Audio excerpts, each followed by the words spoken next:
Jesteś już nurkiem po kursie OWD, czyli Open Water Diver i dalej chcesz rozwijać swoją pasję do nurkowania. Stoisz teraz przed dylematem, w którym kierunku się zacząć rozwijać. No właśnie, wybrać kurs suchego skafandra, a może nurkowanie na zestawie Twinset, a może wybrać jeszcze inną drogę. Na te pytania, co dalej robić po OWD, opowie Michał Cichy, instruktor nurkowania i właściciel centrum nurkowego Dive Hub. Podcast z podwody. Rozmowy o nurkowaniu, sprzęcie i eventach nurkowych. Kieruj się pod wodę. Cześć Michał. Cześć. Witam Cię po raz drugi w odcinku. Miło mi. Cześć. Pytanie na rozgrzewkę, bo nagrywamy zimą. Gdzie ostatnio nurkowałeś? No to ciepło będzie. Słuchaj, Karaiby. Na Kubie byłem, wróciłem tydzień temu. O, czyli faktycznie ciepły akwen. Powiedz mi, bo nie byłem na Kubie. Kojarzy mi się tylko z kolorowymi samochodami. No, A co tam jest nurkowego fajnego? Wiesz co, jest dużo rzeczy nurkowych, bardzo ciekawych, bardzo dobrze zachowane rafy Fidela Castro. My byliśmy w okolicach Zatoki Świń, Guajimiko, czyli środek, południe, wyspy, Morze Karaibskie, bardzo dużo kolorowych gąbek. Fantastyczne, miękkie twory, piękna flora, fajne ścianki, kaniony. Także jest też co oglądać na Kubie. A rybki? Rybek jest trochę mniej. Okej. Ale mimo wszystko mówisz, że warto pojechać w takim razie. Tak. Czy to właśnie południowa część wyspy i Morze Karaibskie, czy też Atlantyk, jest to wciąż piękna, dzika przyroda. A były to jakieś, nie wiem, trudne nurkowania, głębokie, czy raczej płitkie? Nie. Nurkowaliśmy rekreacyjnie, byliśmy z grupą, więc to były nurkowania maksymalnie do 30 metrów. A nie było trudności jako takich, bo nie występowały prądy, rafy były proste, najczęściej to były ścianki, więc trzeba było po prostu zwrócić uwagę na pływalność, żeby gdzieś nie opaść głębiej, ale tak naprawdę zaczynały i kończyły się nurkowania w okolicach 5-10 metra. Okej, a wizurka super w takich akwanie? Wizurka tak, to bezbłędnie, pomimo że my zaczynaliśmy w fazie księżyca w pełni, co często utrudnia widoczność i to nurkowie doświadczeni wiedzą o tym, ale było naprawdę fajnie. Okej, no dobra, czyli tak, wróciłeś teraz do Polski. Dzisiejszy temat odcinka gdzieś tam chodził mi po głowie i w sumie nie tylko mi, ale też słuchaczom i słuchaczkom. Co zrobić po EWD? No wiesz, ludzie kończą ten kurs EWD. No, pytałeś mnie o to. Tak. Ja powiem Ci, chyba robię to z automatu i opowiem Ci trochę, jak ja podchodzę z doświadczenia do realizowania własnego rozwoju nurkowego. Chyba ci, że tak powiem, ze swojej strony, bo jak skończysz ten podstawowy kurs, to tam odpalasz w internecie i wyskakują w różnych federacjach te magiczne tabelki i tam jest 1 000 000 ścieżek rozwoju, Tak. karier. I... Tak, możesz nawet spojrzeć No dokładnie, nie? na tą szeroko zakrojoną tutaj tabelę Powiem ci tak. i dziesiątki możliwości. No mam takiego kolegę, który zbiera te plakietki jak Pokemony, zbierzcie wszystkie, nie? I no właśnie to jest też taki dylemat początkujących osób, co po tym kursie podstawowym zrobić, bo wiesz, jedni mówią idź tutaj, drudzy zrób to, nie, tutaj musisz koniecznie tą specjalizację wziąć, nie, musisz to uprawnienie zdobyć, nie? Tak. Jak? Kurczę, Kamil, powiem Ci tak, jestem nurkiem, praktykiem i nigdy właśnie nie podchodziłem do nurkowania jako umiejętności czy do zdobywania certyfikatów, tylko jako praktycznego rozwoju swoich umiejętności i czucia dobrze się w wodzie. Taki świadomy nurek tak naprawdę świadomości nabiera po minimum 10-20 nurkowaniach. Jak wiesz, większość kursów podstawowych w Polsce realizowana jest poprzez 5 nurkowań na basenie i 4 nurkowania na wodach otwartych, co jest naprawdę takim niezbędnym minimum, żeby rozpocząć świadomą drogę rozwoju i tego, co chcemy zrobić, bo organizacje komercyjne zbudowały ogromną piramidę tych możliwości. Ja jak zaczynałem, to tak naprawdę moi starsi koledzy przekazywali mi swoją wiedzę wraz z praktyką i im więcej nurkowaliśmy, tym ja lepiej się czułem w wodzie. Dowiadywałem się na własnej skórze tego wszystkiego, co teraz mamy zaprezentowane przez organizacje na kursach. I z mojego doświadczenia Dla mnie najważniejsze jest to, aby czuć się komfortowo ze własną pływalnością w wodzie, będąc nie walczyć. Z czym się wiąże walka? Po pierwsze, mamy bardzo duże zużycie gazu. No tak, i to skraca nam całą przyjemność nurkowania. I zobacz, wchodząc do wody chcemy zobaczyć jak najwięcej, a przez to, że nie czujemy swojej pływalności, będziemy całą masę energii tracili. Ja już nie mówię tutaj o gazie, bo będziemy naprawdę podchodzili do tego wysiłkowo, fizycznie, a w nurkowaniu chodzi o zupełnie co innego, o ten stan nieważkości. No tak. Nie wiem, czy już go poczułeś? Poczułeś. No dwa. No właśnie. I ten stan nieważkości daje niesamowite odprężenie, ale żeby być w tym stanie nieważkości, trzeba trochę popracować nad pływalnością, wyważeniem, pozycją w wodzie. I u mnie akurat, ja osobiście po kursie podstawowym zawsze zapraszam nowych, świeżych nurków, czy to na ćwiczenia na basenie, bo mamy basen w Łodzi 5-metrowy, Zatokę Sportu, czy też na zajęcia na Deep Spot. Mamy takie warsztaty, jeździmy dosyć często, bo to średnio 2 razy w miesiącu bywamy na Deep Spocie. To kolejny najgłębszy w Europie basen pod Warszawą w Mszczonowie. Lub też już konkretnie na zajęcia, na których pokazujemy dokładnie umiejętności związane z doskonałą pływalnością. I mamy tutaj specjalizację doskonała pływalność, z angielskiego Perfect Buoyancy w organizacji. Myślę, że każdej są gdzieś te specjalizacje właśnie związane z pozycją w wodzie, wyważeniem, poruszaniem się efektywnym, czyli różne style pływania pod wodą, ale przede wszystkim to ta pływalność neutralna, gdzie nie będziemy walczyli. I chyba w największym aspekcie to byłoby to, nie? Pierwsza rzecz taka, jeśli chodzi o zaraz po kursie OWD. Powiem tak, brzmi to logicznie, ale najczęściej ja się wiesz z czym spotykam. Kończysz OWD, to potem robisz tego AOWD. Nie? Tak, Advance. Słuchaj, to jest akurat nomenklatura z organizacji PADI. Rzeczywiście ten Advance z nazwy ma być nurkiem zaawansowanym, ale to znów, ja do tego podchodzę w taki, to jest moje osobiste, zaznaczam, podejście, że to jest tylko 5 nurkowań. Oczywiście, że zdobywasz doświadczenie, ale nie możemy nazywać siebie nurkami zaawansowanymi w momencie, kiedy jeszcze będziemy w procesie decydowania o tym, co robimy.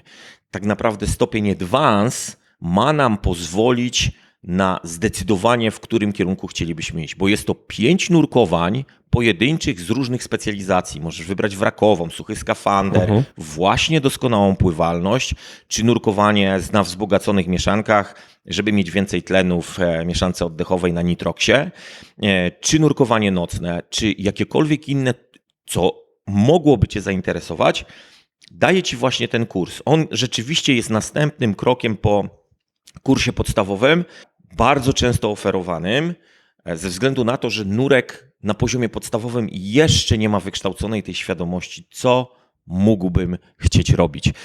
I Kamil, powiem Ci tak, wolałbym zabrać Cię najpierw na kilka nurkowań po prostu koleżeńskich, bo wiem, że zrobiłeś kurs podstawowy, pojedź, sam zacznij doświadczać bez nacisku, zrób kurs.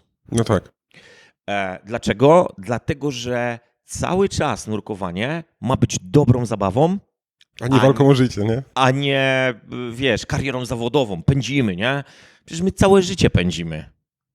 W nurkowaniu chodzi o to, żeby odciąć się trochę od tego życia codzienności, kariery, pracy, obowiązków i zrobić sobie coś dla siebie fajnego. Ja na nurkowanie mówię taka joga pod wodą.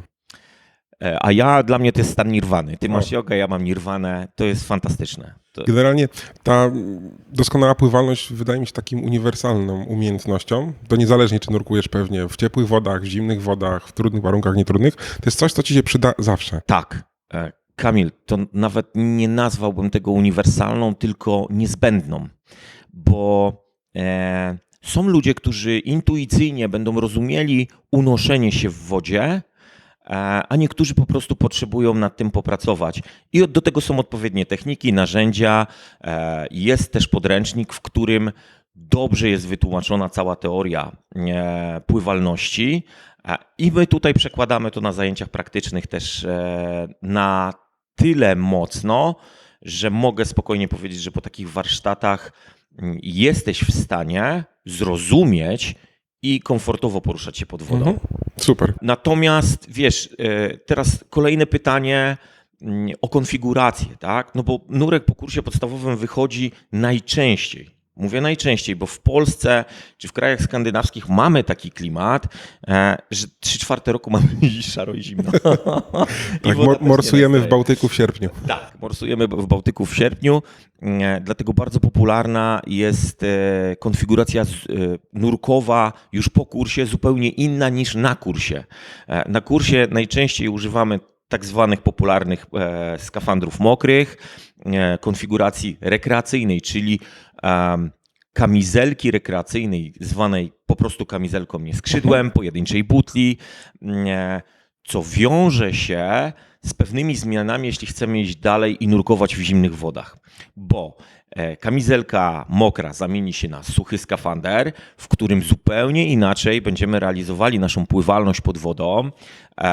Kamizelkę rekreacyjną możemy zamienić na skrzydło, które też daje nam zupełnie inną pozycję pod wodą.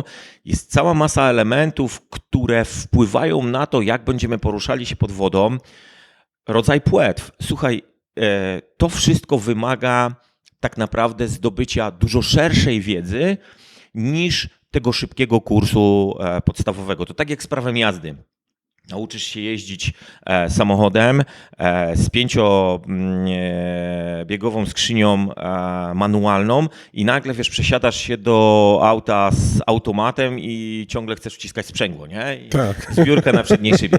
Więc kwestia przesiądnięcia się to kolejny aspekt tego, co można zrobić. I mamy kolejne specjalizacje, bo oczywiście suchy skafander to zupełnie inny sprzęt niż bezobsługowa pianka, którą zakładamy, tak zwany ten mokry skafander, zakładamy i wchodzimy do wody. Trzeba się dobrze wyważyć i to wszystko. W suchym skafandrze mamy kilka istotnych elementów, jak zawory dodawcze, upustowe, czy chociażby to, że to powietrze w tym skafandrze, ono się przemieszcza. I wiesz co, i wtedy okazuje się, że można realizować również nawet kursy podstawowe w Polsce, w suchym skafandrze, ale tutaj od kursanta wymaga się dodatkowych zajęć doszkalających. Więc możemy robić całą masę rzeczy po kursie podstawowym. Pytanie, jak bardzo ci się podoba nurkowanie w Polsce, jak bardzo podoba ci się nurkowanie w tropikach, jaki masz budżet, co tobie najbardziej się marzy. Weźmy twój przykład, dobra? Zakładamy. Skończyłeś kurs podstawowy. Ja zakładałem w ogóle nie nurkować. Zakładałeś nie nurkować. Okej. I ktoś cię zabrał pod wodę. Tak, miałem pójść tylko na intro i tyle, a skończyłem z kursem. No właśnie, czyli wpadłeś jak tak zwana śliwka w kompot. Okej. Skończyłeś kurs podstawowy i teraz kończyłeś go w Polsce. Tak? Jak dobrze pamiętam, kończyłeś go w Polsce. Podobało ci się, czy jednak częściej wolałbyś odwiedzać tropiki? A masz możliwości, nie masz możliwości? Co byłoby dla ciebie teraz tym, co najbardziej by cię przyciągało w nurkowaniu? Mieszkać na Karaibach i mieć ciepłą wodę. Dobra, chcieć a móc, nie? Jesteśmy w Polsce, masz swoją firmę tutaj, masz zobowiązania czyli w 80-70% nurkujesz w Polsce. Dokładnie tak. No to słuchaj, to ja przede wszystkim zabrałbym cię ze sobą na parę wyjazdów tutaj w Polsce nad polskie jeziora. Nagrywamy w grudniu, więc no, tym bardziej jest zimno. Pierwsze, co bym zrobił, to zmienił twoją konfigurację z pianki, w której się uczyłeś, na suchy skafander. Więc pierwszymi zajęciami, jakie by były, to byłyby warsztaty z suchego skafandra u mnie na basenie. Tak, możemy oczywiście, ja w ramach rozwoju nurkowego mógłbym zaproponować ci kurs suchego skafandra. Pytanie, czy od razu chcesz w to iść? No niekoniecznie. No więc warsztaty są dobrym rozwojem nurkowym i możesz poczuć, czy rzeczywiście dobrze się czujesz w suchym skafandrze. Jedziemy w grudniu z suchym skafandrem nad jezioro, czy to będą koparki, czy honoratka. Tutaj w okolicy mamy trochę zbiorników, czy naturalne jeziora, jezioro Białe, naprawdę w niedalekiej odległości możemy skoczyć nawet na pół dnia koło Sulejowa na Wapienniki. Możesz sprawdzić, czy jest ok. Zapewniam cię, że komfort termiczny jest zupełnie inny niż w piance i przede wszystkim na drugie nurkowanie nie zakładasz mokrej pianki. No tak. Tylko suchy skafander. No i nie zamarznie, jak jest bardzo zimno, nie? Oczywiście to jest jedna ze specjalizacji. No więc jest zimno, jest chłodno, zmienia się trochę widoczność, więc tutaj ja zawsze mówię, jeśli nurkujemy w Polsce, to warto zrealizować takie szkolenie specjalizacyjne, gdzie nabędziesz umiejętności poruszania się w ograniczonej widoczności i w nocy. No to większość nurkowań w Polsce. Większość nurkowań w Polsce tak, jeżeli zejdziesz poniżej 20 metrów, to w zasadzie już masz nurkowanie nocne, więc te źródła światła, które są nam potrzebne pod wodą, również umiejętność poruszania się, kiedy nie mamy punktu odniesienia. To jest dosyć ważne, bo często buduje to dużą pewność siebie nurka, jak wie, w którym kierunku się porusza, bo ta niewiedza często budzi lęki, a w przypadku nurkowań właśnie w naszych wodach może prowadzić do sytuacji niebezpiecznych. I co za tym idzie, umiejętność poruszania się w różnych kierunkach, to też właśnie specjalizacja nawigacyjna. Czyli suchy skafander, pływanie w ograniczonej wizurze i nawigacja. No łączą się ze sobą, tak. Tak. Oprócz pływalności. Nie? Natomiast pływalność jest tym pierwszym takim elementem, który ja osobiście po prostu w ścieżce widzę najlepiej. Więc jest tego trochę. A w związku z tym, że nurkujemy tu w Polsce, bardzo często ciągnie nas, tak jak powiedziałeś, Karaiby. Malediwy. Albo Wielka Rafa Barierowa. Nie? Słuchaj, północno-wschodnia Australia, cudownie. I jak najdłużej siedzieć pod wodą. A żeby jak najdłużej siedzieć pod wodą, naukowcy, którzy latami zajmowali się kwestiami nurkowymi, doszli do tego, że wzbogacona mieszanka o tlen, czyli nitrox, nurkowanie na nitroxie, wydłuża nam nurkowania. Wydłuża nam limity bezdekompresyjne, czyli ten czas, który możemy przebywać pod wodą. I to byłaby kolejna z możliwości, czyli nitrox. Zobacz, już mamy ich 5. No to jest co robić. A gdzie cała masa naszych zainteresowań odkrywczych. Słuchaj, cała masa wraków. Masz kolejną specjalizację, która jest właśnie poświęcona poruszaniu się na wrakach. W niektórych organizacjach w nurkowaniu rekreacyjnym również dopuszczalne są penetracje wraków. Więc umiejętność znalezienia drogi, odpowiednie poręczowanie, czyli stosowanie odpowiednich linek, zwanych poręczówkami, do tego, żeby z powrotem z tego wraku wyjść. Niesamowite możliwości są związane z rozpoznawaniem przyrody, czyli tak naprawdę różnego rodzaju gatunków, czyli w różnych organizacjach będziemy to nazywali, czy morskimi ekologami, czy właśnie wiedzą oceaniczną. To już po prostu nazewnictwo, ale związane z życiem naturalnym pod wodą. Rozpoznawanie gatunków rekinów, żółwi, szczególnie dzieciaki, które coraz chętniej zaczynają nurkować, chcą wiedzieć, co widziały. Nemo, właśnie.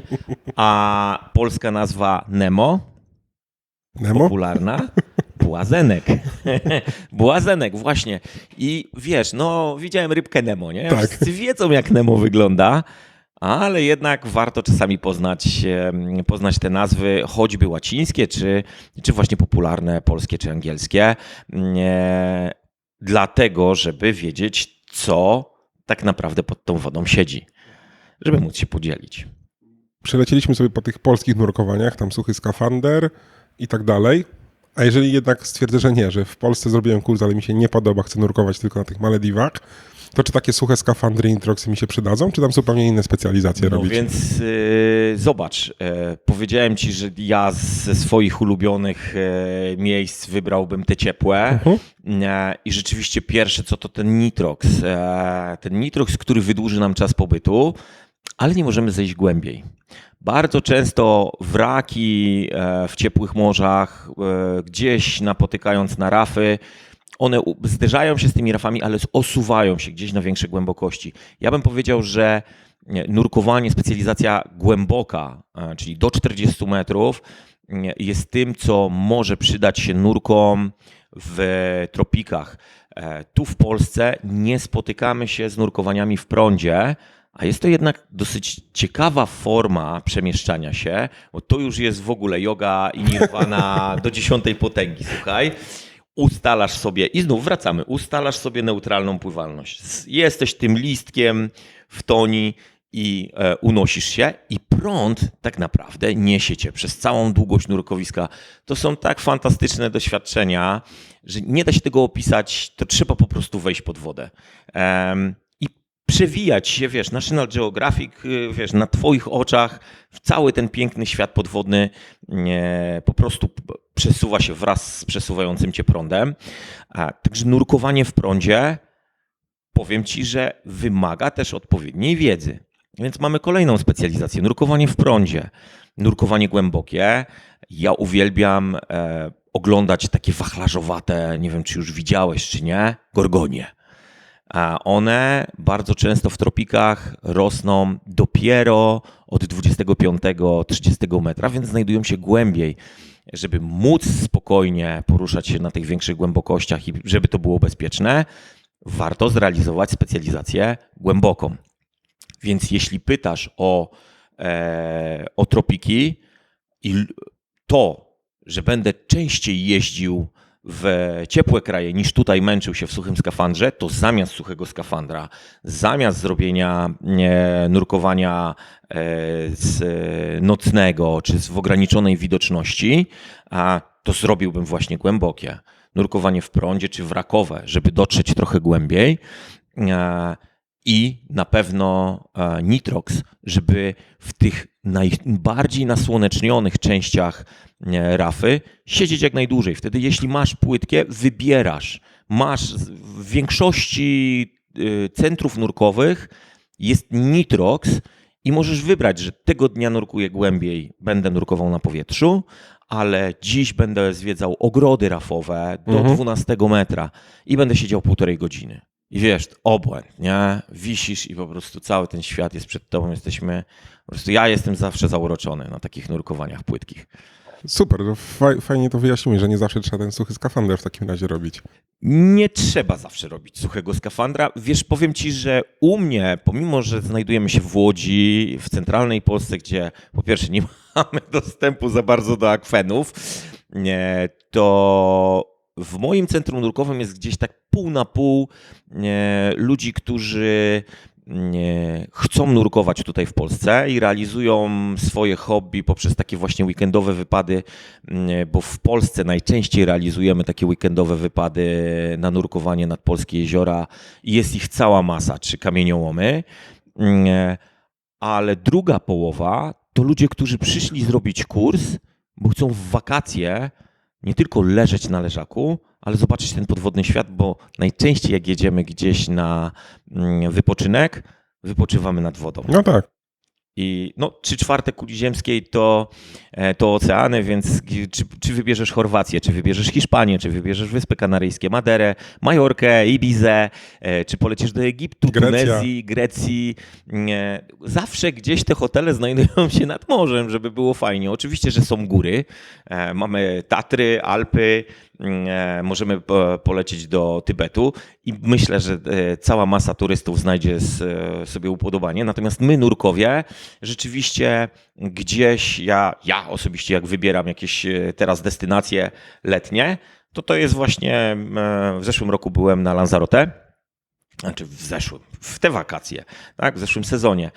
Czekam na następny sezon, będzie to Chorwacja po raz kolejny, więc wszyscy ci, którzy wybierają te tropiki, wybierają troszkę inny profil nurkowania. Ja nie upieram się nad tym, żeby to był zawsze suchy skafander, żeby to było wrakowe, ale jeśli wiem, że to będą rodzinne wyjazdy i często już coraz częściej mam takich klientów, to realizujemy właśnie doskonałą pływalność, nitrox, żebyśmy mogli sobie jak najwięcej czasu spędzić pod tą wodą. To jak mówisz, że jak najdłużej pod wodą, to gdzie umiejscowimy takie specjalizacje, umiejętności jak obsługa twinsetu albo jakiś extended range, coś w ten deseń? Wiesz co, ja myślę, że nurkowi, który nabierze świadomości po 20-30 nurkowaniach i będzie wiedział, że chce dłużej, chce głębiej, nie trzeba zbyt wiele tłumaczyć. To już jest... To wynika z potrzeby pewnie jego. Dokładnie tak.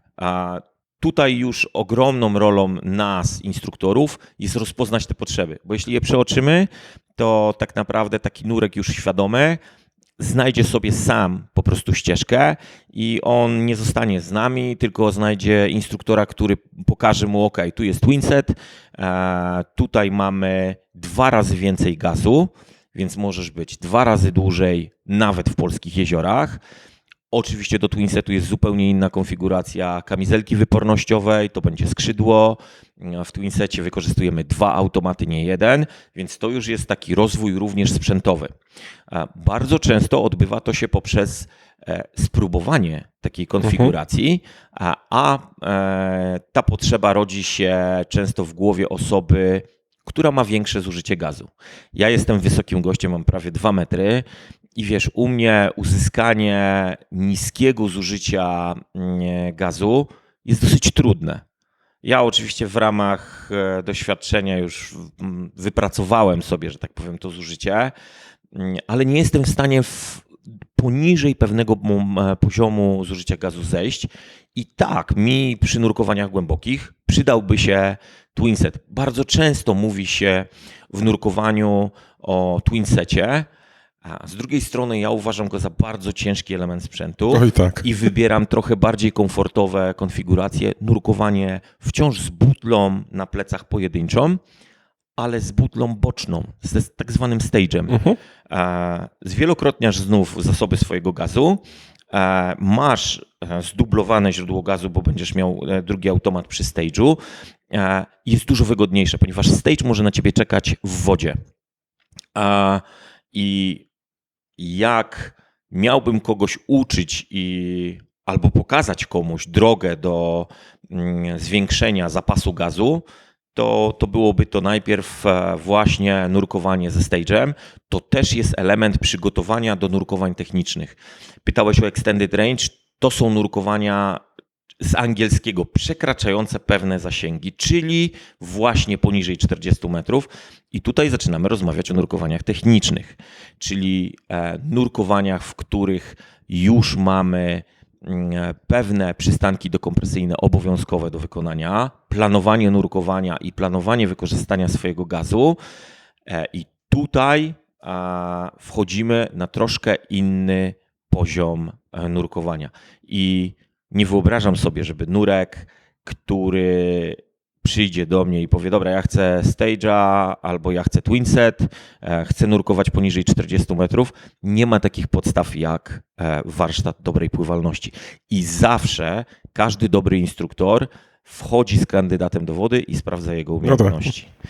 Bez tego, słuchaj, nie da się, bo można zrobić sobie więcej krzywdy niż mieć pożytku z całego tego nurkowania extended range, czyli poza zasięgi. Zresztą wymogi wstępne do takich kursów opisują to, ile nurkowań minimalnie trzeba mieć a trzeba mieć po prostu kilkadziesiąt nurkowań, w zależności od organizacji, to są różne cyfry, więc nie będę ich przytaczał, ale trzeba mieć doświadczenie i trzeba mieć wykonane co najmniej nurkowania z poziomu podstawowego i advanced, bądź też nawet głębokich, bo bez tego nie jesteśmy w stanie jakby przejść płynnie do umiejętności realizowania nurkowań dekompresyjnych. Zadam ci takie jeszcze pytanie, pewnie troszeczkę prześmiewczo zabrzmi, No, bo widziałem takie, wiesz, tam specjalizacje, czy coś jak nurkowanie z komputerem, czy nurkowanie z łodzi. No co za filozofia, wejść z łodzi, skoczyć i włączyć komputer, nie? Pewnie sobie powiedzą ludzie, co to za specjalizacja, czy to nie jest branie hajsu po prostu przez organizację, czy jednak tam się coś uczymy faktycznie na takich specjalizacjach? Okej, no zapytałeś o 2 przykładowe, akurat jedną rzeczywiście śmieszną, a drugą moim zdaniem totalnie nieśmieszną, Kamil, bo jeśli powiesz o nurkowaniu z komputerem, żyjemy w czasach, w których instrukcje są dostępne w zasadzie od ręki w internecie i przy nurkowaniu z komputerem często nurek kupuje takie urządzenie i wchodzi do wody, nie wiedząc nawet, co ma na wyświetlaczu. Do tego wystarczy proste omówienie przez kogoś, kto taki komputer wykorzystuje, albo przez przeczytanie instrukcji.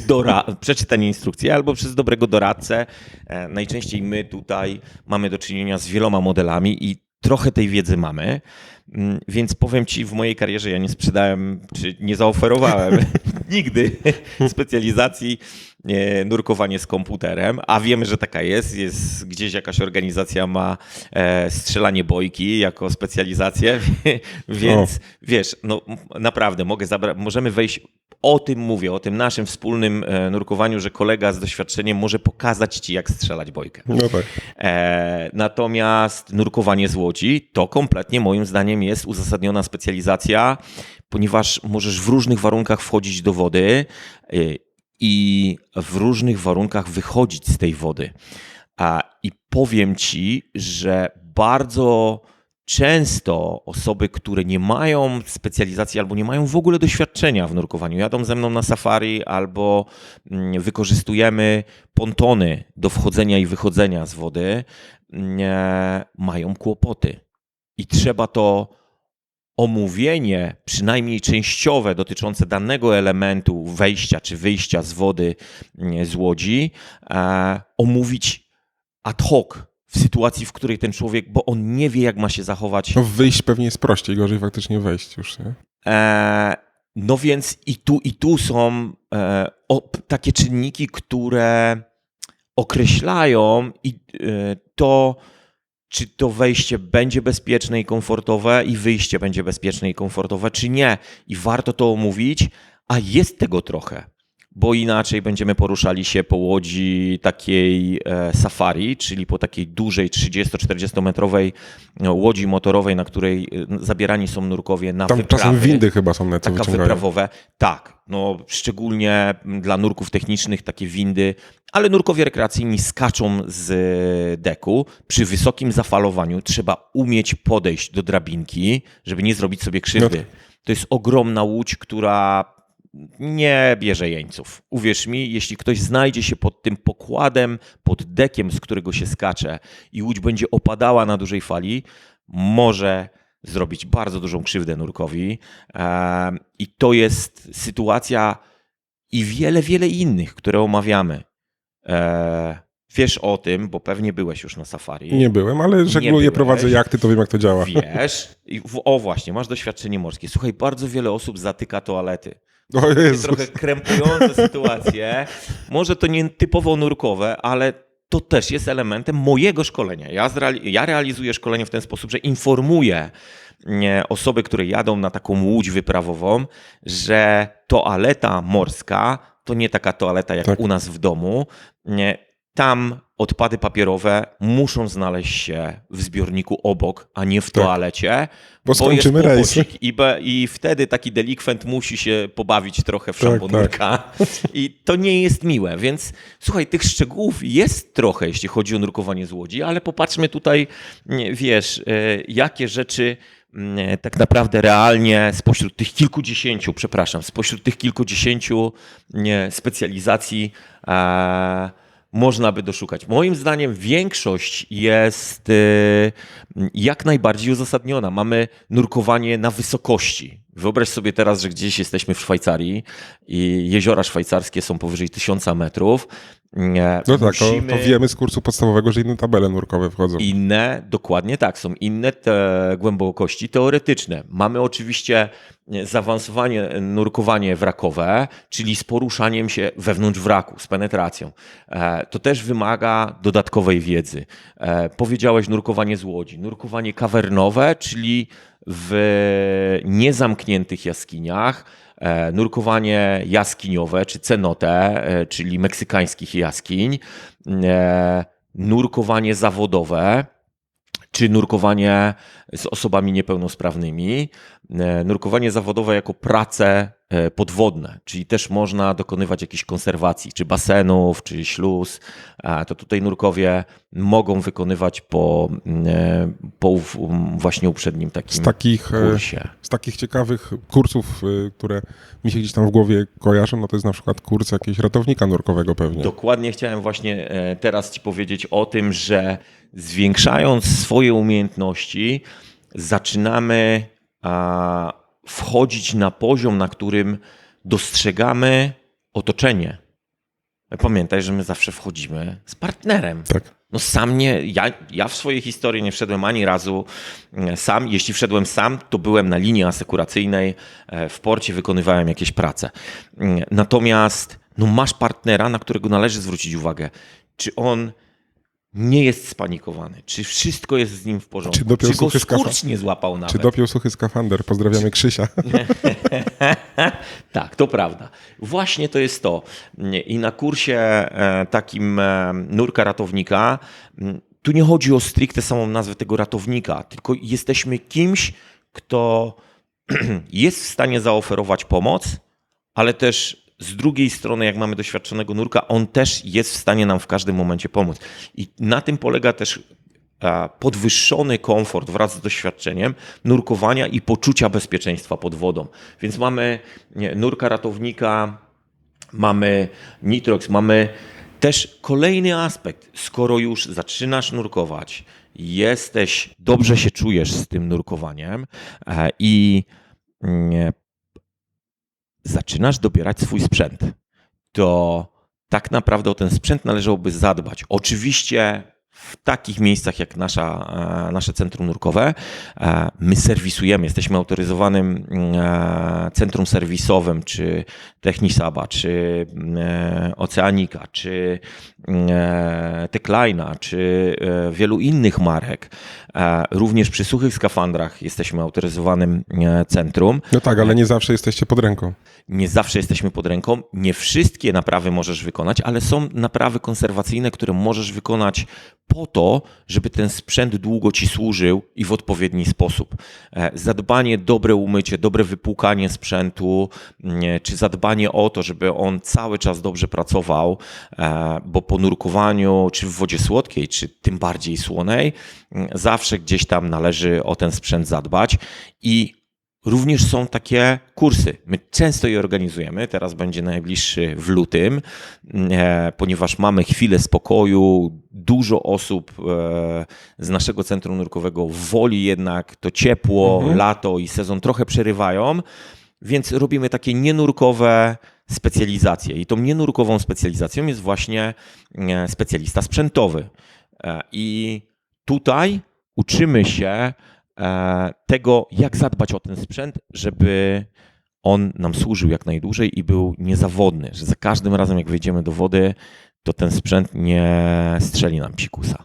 No będzie działał tak, jak powinno działać. Będzie działał jak powinien. Więc mamy też kolejny aspekt extended range, to co pytałeś, tak? Czyli idziemy w konfigurację poza już rekreacyjne limity, ale też są inne konfiguracje niż plecowa, czyli tak zwana konfiguracja boczna, popularnie nazywana side mountem.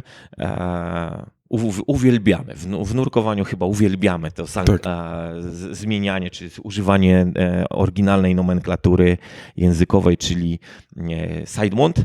Bardzo fajna konfiguracja, szczególnie dla osób z problemami, powiedzmy, z dźwiganiem. Dla osób drobnych, które nie lubią. Ja na przykład osobiście nie lubię twinsetu i wybieram side mount.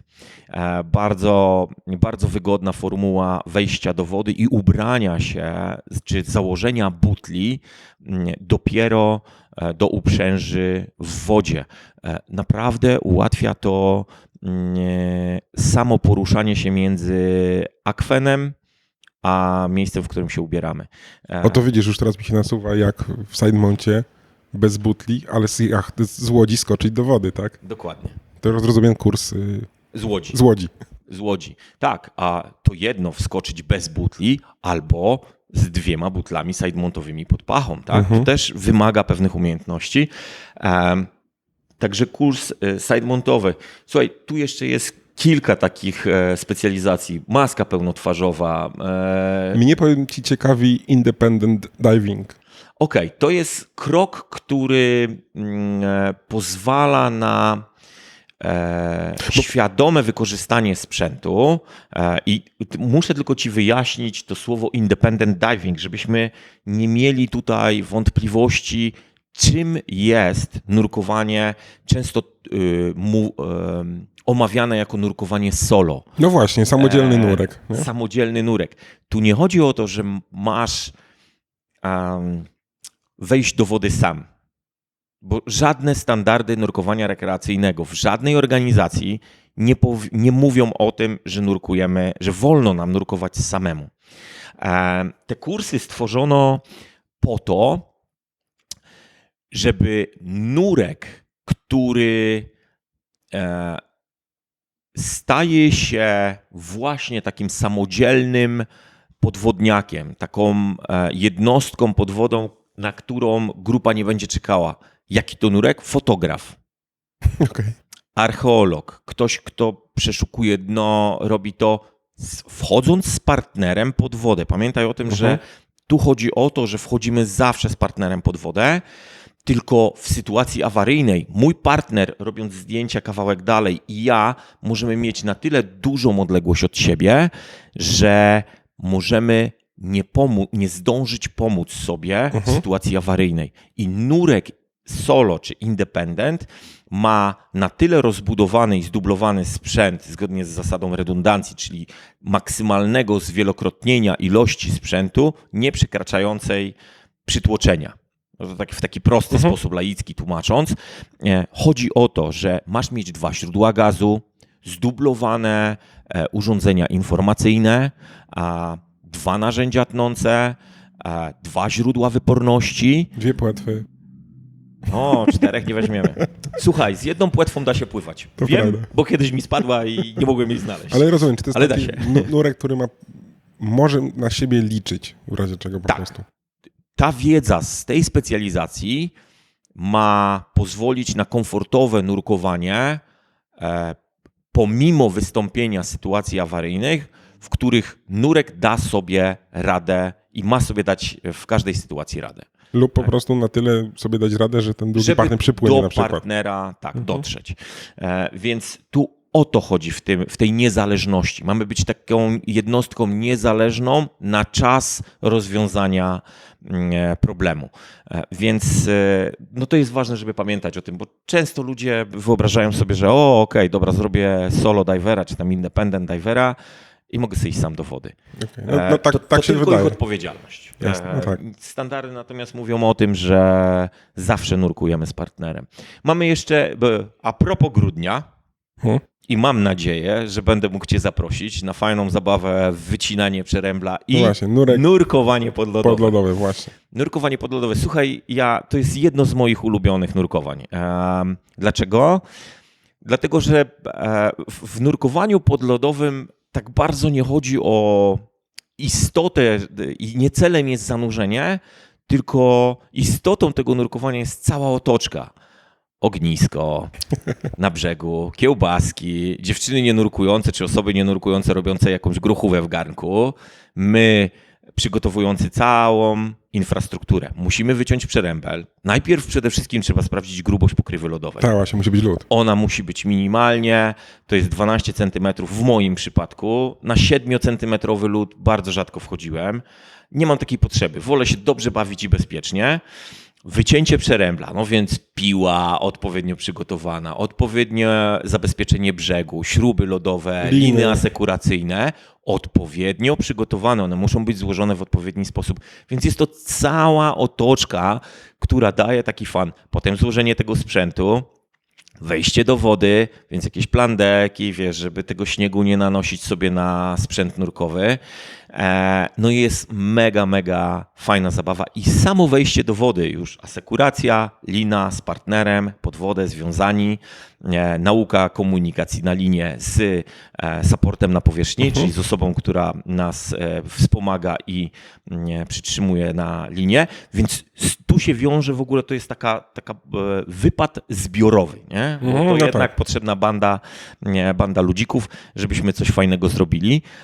I pod wodą, słuchaj, te wygłupy, które możesz zrobić, czyli masz sufit i możesz sobie chodzić, bawić się tym powietrzem, które tam przemyka jak rtęć po tafli lodu. Oczywiście jeśli jest zaśnieżony akwen, to fajnie można jeszcze porobić różne rysunki i poruszać się właśnie, zobaczyć jak można nawigować spod wody w stronę Przerębla. No tak, bo coś niesamowitego. Bardzo często widoczność jest krystaliczna pod wodą. Ryb nie ma zbyt wiele, bo one, jeśli są, to przy dnie sobie śpią, odpoczywają w hibernacji zimowej, ale warto to zobaczyć, bo jest to niesamowita przygoda i zapraszam. Myślę, że w styczniu teraz w tym roku będziemy mieli, bo już trochę lodu jest, więc nurkowanie podlodowe, fotografia i nagrywanie wideo, pierwsza pomoc przedmedyczna. Nurkowanie ze skuterem? Nurkowanie, właśnie miałem przejść do tego, to jedno z kolejnych, ze skuterem, wydobycie, poszukiwanie. Wiesz, ile razy kumplowi wpadł telefon do wody i można byłoby zejść, pobawić się trochę w poszukiwania. No ale to telefon to nie problem wyjąć raczej. No wiesz, zależy chyba, czy on wpada na 2 metry, czy na 12. No dobra, ale dalej to wkładasz go w kieszeń i wyciągasz. No chyba, że to jest Nokia 3310, no to ciężko. Słuchaj, ale jest trochę tych rzeczy. Ja szukałem kiedyś silnika zaburtowego z jachtu mojego kumpla. No to nie tak łatwo wyciągnąć już pewnie. No właśnie, do tego są potrzebne specjalne worki wypornościowe i na tej specjalizacji poznajemy te umiejętności. Także tu też jest dużo nowych umiejętności, bo na kursie podstawowym nie poznajesz skomplikowanych węzłów, czy może nawet nie skomplikowanych, ale takich węzłów, które bardzo szybko jesteś w stanie zawiązać, wykorzystać, żeby jakiś obiekt podnieść z dna za pomocą specjalnego worka. Pamiętaj, że nie podnosimy żadnych przedmiotów cięższych niż 5 kg na naszym worku wypornościowym. No tak, bo to się może źle skończyć. Nurkowie lubią tak, dobra, tutaj coś tam podniosę, nie? A potem odpada mu to i wystrzeliło do góry. Wypada mu to z rąk, czy on to puszcza, bo nie jest w stanie tego utrzymać. No i niestety już ta doskonała pływalność nie jest taka doskonała i może być niebezpiecznie. Więc tych specjalizacji jest bardzo dużo. Mamy pełnotwarzową maskę, ale też mamy ekologiczne programy, rozpoznawanie korali, ryb, czy właśnie ekologia oceanów, czy chociażby rozpoznawanie gatunków rekinów. I wiesz, to jest dopiero jedna część, tak jak widzisz w tej tablicy, więc nie mamy zbyt wiele czasu, bo przechodzimy, ty zadałeś tylko takie najprostsze pytanie o to, co dalej, a po nurkowaniu rekreacyjnym możesz zdobywać doświadczenie i iść w stronę nauczania, czyli dzielenia się wiedzą, czyli tutaj przez przewodnika podwodnego czy dive mastera do instruktora, asystenta instruktora o nauczanie, ale inna ścieżka to jest właśnie poniżej 40 metrów na obiegu otwartym, na obiegach zamkniętych, czyli na urządzeniach elektronicznych, czyli tak zwanych CCR-ach, czyli Closed Circuit Rebreathers, wprost tłumacząc, na oddycharkach, czyli na urządzeniach, które dostarczają nam odpowiednią mieszaninę oddechową w obiegu zamkniętym. To są już specjalistyczne nurkowania, które wymagają dużej dawki wiedzy i tutaj bez takiego szkolenia specjalistycznego bardzo trudno tak sobie samemu hopsnąć i zrobić. Oczywiście są do tego warsztaty, są intra, ale samemu ja nie polecam wdrażania się w nurkowanie w jakikolwiek sposób indywidualnie. Kiedyś były takie książeczki w latach 90. Nie zapomnę tego.